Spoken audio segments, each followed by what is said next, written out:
안녕 친구들. 오늘은 선생님이 이제 문제를 푸는 것에 대해서 이야기를 좀 하고 싶어요. 문제를 푼다라고 하면은, 수학 문제를 푼다라고 하면은 선생님은 크게 두 가지 상황을 생각을 하는데, 첫 번째는 이제 시험에서 수학 문제를 풀 때 하고, 두 번째는 이제 공부할 때, 평소에 공부할 때. 그 두 가지 외에 수학 문제를 푸는 경우가 있나? 없죠. 네. 자, 첫 번째, 시험을 칠 때 문제 푸는 거는 내가 죽기 살기로 무조건 맞춘다라는 각오로 문제를 푸는 거예요. 어떤 수단과 방법을 가리지 않고 내가 무조건 맞히겠다, 이 마인드로 문제를 푸는 거예요. 심지어는 내가 컨닝을 해서든 누구를 협박해서든 답을 찾아내겠다, 이 마인드까지도 가져도 좋아. 어떻게 해서든 내가 마지막 1초까지 포기하지 않고 무조건 답을 찾아내겠다, 정답을 찾아내겠다, 요 마인드로 풀어줬으면 좋겠고, 그 외 평상시, 이제 전쟁 상황이 아니라 평시에는 문제를 어떻게 풀었으면 좋겠는지가 오늘 하고 싶은 이야기인데, 일단 회사로 출발해가지고 잠깐 짬내서 이어서 이야기를 해줄게요. 시험이 아니라 평소에 문제 풀 때는 어떻게 해야 되냐, 평소에는 목적이 뭐가 돼야 되냐, 맞추는 게 아니라, 그러니까 정답을 찾긴 해야 되는데 맞추는 게 목적이 아니라 내가 답을 풀어가는 과정에 조금 더 집중을 해야 된다는 거죠. 그럼 그 과정에 집중을 한다는 것은 얼마나 내가 전략적으로 잘 풀고 있는가, 그러니까 잘 푸는 거에 집중을 해야 돼요. 한 예로, 선생님이 이제 고등학교 때 3년 내내 전교 1등 하던 친구가 있었는데, 그 친구는 수학 문제 풀 때 입버릇처럼 하던 이야기가 있어요. 아, 어떻게 하면 이거 잘 풀었다고 소문 날까. 그러니까 그냥 단순히 내가 답을 찾는 것 이상으로 소문 날 정도로 잘 풀고 싶었던 거죠. 물론 뭐 진짜 소문이 나기를 바랬던 건 아니고, 이미 걔는 뭐 전교 1등 해가지고 맨날 3년 내내 전교 1등 하니까 공부 잘한다고 소문은 났어. 근데 입버릇처럼 항상 3년 내내 맨날 수학 문제 풀 때마다 그런 이야기를 하고는 문제를 풀더라고요. 어떻게 하면은 잘 풀었다고 소문이 날까? 그럼 이게 그런 마인드셋, 내가 좀 더 나은 풀이를 찾고 싶다, 더 어떻게 하면은 전략적으로 잘 풀 수 있을까, 요걸 고민하면서 문제 푸는 게 되게 중요하다는 거죠. 그러면은 문제를 하나, 예를 들어서 어떤 것이 전략적으로 문제를 잘 푸는 것인가에 대한 이야기를 조금 나눠보도록 할게요. 자, 그럼 이제 전략적 풀이라는 것이 무엇인지 문제를 하나 보면서 생각을 해보자고요. 어떻게 하면 문제를 잘 풀 수 있을 것인가. 위에 이제 있는 문제가 덧셈 뺄셈 문제라고 보일 수도 있어요. 그러면은 내가 처음 이제 덧셈 뺄셈을 배우기 시작했다라면은 1, 2, 3, 4를 더하고 빼는 거, 수행하는 것 자체로도 의미가 있겠지만, 그게 아니라 이게 이제 초등학교 뭐 한 4, 5학년 정도에게 주어졌다라고 하면은 전략적으로 이 문제를 어떻게 해결할 것인가를 물어보는 문제가 됩니다. 어떻게 생각을 해야 돼요? 처음에는 문제를 한번 쭉 보면은 1, 2, 3, 4, 1, 2, 3, 4, 1, 2, 3, 4가 다 있다는 거는 눈에 들어와야죠. 그럼 이걸 내가 어떻게 핸들링 할 것이냐, 이걸 어떻게 내가 다룰 것이냐, 요걸 이제 전략적으로 생각을 해야 된다는 거죠. 문제에서 가장 큰 수를 구하라고 했으니까 공통점과 차이점을 먼저 분석을 합니다. 자, 굉장히 중요한 거예요. 공통점과 차이점을 분석을 해서 무엇이 같고 무엇이 다른지를 생각하는 거, 생각의 스킬 중에 굉장히 중요한 스킬 중에 하나예요. 1, 2, 3, 4는 모두 다 공통이고, 무엇이 달라요? 더하기와 빼기의 위치와 개수가 다르죠. 그럼 수가 커지려면 내가 어떤 전략적인 선택을 해야 되나?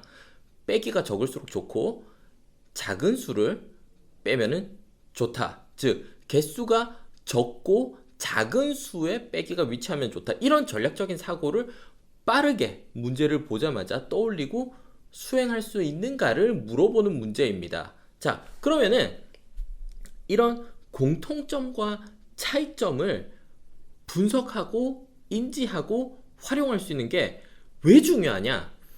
생각의 기본적인 어떤 스킬이기도 하지만, 예를 들어서 내가 이제 뭐 길을 지나가다가 내가 원시인인 거예요. 원시인인데 길을 지나가다가 사과가 있어가지고 한번 따먹어 봤어. 너무 맛있어. 다음에 또 지나가다가 사과랑 비슷하게 생긴 걸 또 따먹어 봤더니 또 다른 종류의 사과였지만 맛있었어. 그러면 빨간색으로 나무에 달려있는 거는 먹으면 내가 기분이 좋고 맛이 있더라.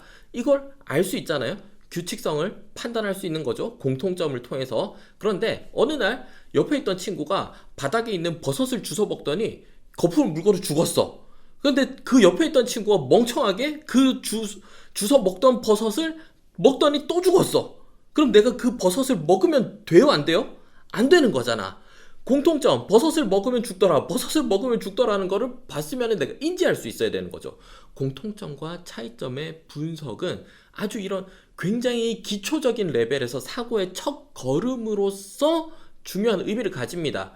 모든 수학을 문제 풀이를 해나가는 지점에 있어서 첫 번째로 여러분들이 생각을 해야 할 스킬 중에 하나예요. 공통점과 차이점의 분석.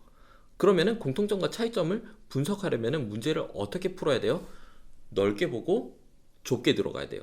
처음에는 문제를 먼저 살펴봐야 돼요. 1, 2, 3, 4, 1, 2, 3, 4가 규칙적으로 다 있는지, 모든 보기마다 똑같은 숫자가 다 있는지를 보고 풀어야지. 보자마자 1 빼기 2 이러고 있으면 안 된다라는 거예요. 1, 2, 3, 4, 5번 보기에 결과값을 모두 구하고 답을 찾는 건 나중에 검산할 때, 확실히 내가 이 문제를 정확하게 잘 풀었나를 확인할 때, 확인 사살할 때 쓰는 방법이고, 문제를 처음 보자마자 어떻게 풀어야 돼요?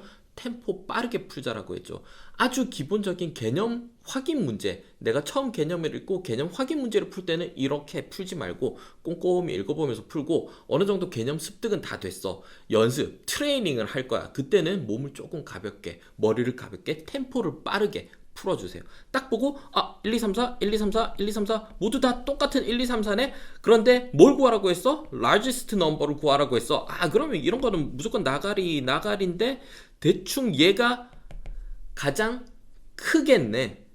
값만 잡고 왜 그런지 확인은 마이너스 개수가 그러지 하나로 잡고 이 앞에만 딱 붙어 있으니까 확실히 제일 큰 놈이네. 답 체크 하고 나중에 문제 다 푼 다음에 나중에 와서 1 빼기 2 더하기 3 더하기 4는 얼마 요거 계산을 하는 건 나중에 하고 답 확인 용도로 했으면 좋겠다라는 거야. 자, 오늘 두 가지 이야기를 했어요. 문제를 풀 때 두 가지 타입이 있다. 시험장에 들어가서 시험 문제를 풀 때는 죽기 살기로 답을 찾는다. 무조건 내가 맞춘다라는 각오로 문제를 푼다. 그런데 그게 아니라 내가 연습할 때, 평상시에 이렇게 문제풀이 연습을 할 때는 어떻게 푼다? 전략적인 사고를 통해서 어떻게 하면 더 나은 방식으로 풀 수 있을지. 이게 더 낫다 아니다는 내가 판단하는 거예요. 내 친구가 고등학교 시절 선생님이 친구가 했듯이 어떻게 풀면 이게 잘 풀었다고 소문이 날까? 이게 남들이 생각해 주는 게 중요한 게 아니라 내가 만족할 때까지, 내가 생각했을 때 이 정도면 잘 풀었는데? 라고 생각할 때까지 고민을 좀 더 해보는 거죠. 그렇게 처음에는 시간이 조금 걸리고 고민을 많이 하더라도 나중에 이게 습관이 되면은 본능적으로 전략적인 풀이를 쓸 수 있게 돼요. 문제를 보자마자 어떻게 하면 더 빨리 잘 풀 수 있을까? 답으로 바로 다이렉트로 내가 뛰어나갈 수 있는 방법이 무엇일까? 앞에서 이렇게 풀라고 교재에 적혀 있었으니까 선생님이 보여준 방식이 뭐였을까 생각하는 게 아니라 어떻게 하면 내가 답을 빠르고 효율적으로 나이스하게 빨리 찾아낼까? 그리고 어떻게 확인할 수 있을까? 이 확인할 수 있을까는 나중에 검사할 때 쓰는 방법. 차근차근 꼼꼼하게. 근데 처음에 답을 찾을 때는 공격적으로 빠르게, 템포가 빠르게 접근했으면 좋겠어요. 지금 우리 친구들 너무 꼼꼼하게 잘 풀고 있어. 그런데 몸을 조금만 더 가볍게 만들자고, 더 공격적으로 문제를 풀어보자고요. 오케이? 문제 풀이는 그렇게 해야 되는 거니까. 그래야지 나중에는 시험을 칠 때나 평소에 문제 풀 때나 내가 모두가 똑같아요. 그냥 즐기면서 문제를 풀 수 있게 돼요. 그냥 재밌게 풀었더니 속도도 엄청 빠르고 정확도도 높아지는 거예요. 오케이? 전략적인 사고 굉장히 중요하다라는 거. 문제를 풀 때 특히 어려운 문제일수록 넓게 먼저 보고 내가 공통점과 차이점이 있으면은 분석을 하고 전략적으로 답을 찾을 길을 세우고 달려 들어가자 라는 이야기를 선생님은 오늘 해주고 싶었어요. 자, 문제 또 열심히 같이 풀어봅시다.